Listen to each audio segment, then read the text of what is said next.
got so much motherfucking design on right now. Bring it down, bring it back, make it come out. I got 3 whole thoughts on the block. Bitches on the line, 80 million. Pernahkah Anda merasa bahwa dari pagi hingga malam pekerjaan seolah tidak ada habisnya? Tubuh lelah, pikiran penat, dan waktu untuk keluarga perlahan sirna.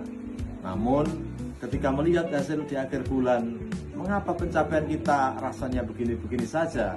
Tabungan tak bertambah dan karir pun berjalan di tempat. Jika Anda sedang mengalami hal ini, mari kita luruskan satu hal. Jangan-jangan selama ini kita terjebak dalam mitos lama bahwa menjadi sibuk itu pasti akan membawa kesuksesan. Padahal sibuk yang tanpa arah justru bisa membuat kita merugi. Mengapa demikian? Mari kita bahas bersama. Banyak orang keliru dalam mengartikan kerja keras. Ada anggapan bahwa jika ingin berhasil, kita harus mengorbankan waktu tidur, mengambil semua tugas, dan menyanggupi setiap permintaan orang lain. Disinilah letak kesalahannya. Kita seringkali menyamakan antara bergerak dan melangkah maju.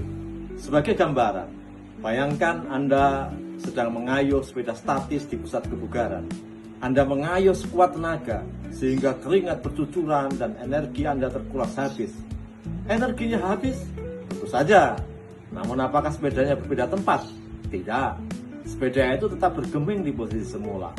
Sayangnya banyak dari kita yang bekerja dengan cara seperti itu. Sangat sibuk, namun hanya berputar-putar di tempat yang sama karena kita menghabiskan energi untuk hal-hal yang sebenarnya tidak berdampak besar. Lalu, mengapa pola kerja yang keliru ini justru merugikan kita secara finansial maupun mental? Pikiran manusia memiliki kecenderungan yang unik. Jika kita tidak menetapkan batasan yang jelas, kita akan secara otomatis mencari-cari kesibukan agar tetap terlihat bekerja. Sebagai contoh, ketika ada satu tugas penting yang menentukan masa depan karir atau bisnis, kita justru kerap mengabaikannya. Kita malah memilih menyibukkan diri dengan merapikan meja kerja, berdebat panjang di grup WA, atau menghadiri rapat berjam-jam yang sebenarnya bisa diselesaikan melalui satu lembar surat elektronik. Akibatnya, energi kita habis untuk urusan-urusan kecil yang kurang berarti. Ketika tiba saatnya untuk mengambil keputusan besar atau memikirkan strategi peningkatan pendapatan, pikiran kita sudah terlanjur jenuh dan kelelahan. Itulah mengapa kesibukan yang keliru justru membuat kita jalan di tempat. Lalu bagaimana solusi yang bijak? Kuncinya bukan menambah porsi pekerjaan, melainkan berani mengeliminasi hal-hal yang tidak penting. Keberhasilan ditentukan oleh seberapa berani kita menolak hal yang tidak memberikan nilai tambah. Anda bisa menerapkan 3 langkah sederhana. 3 langkah sederhana ini mulai besok. Yang pertama, temukan tugas utama.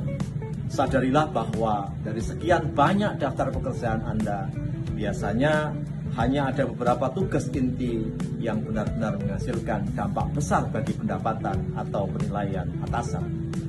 Fokuskan energi Anda untuk menuntaskan tugas inti tersebut terlebih dahulu sebelum mengerjakan hal-hal yang tidak penting.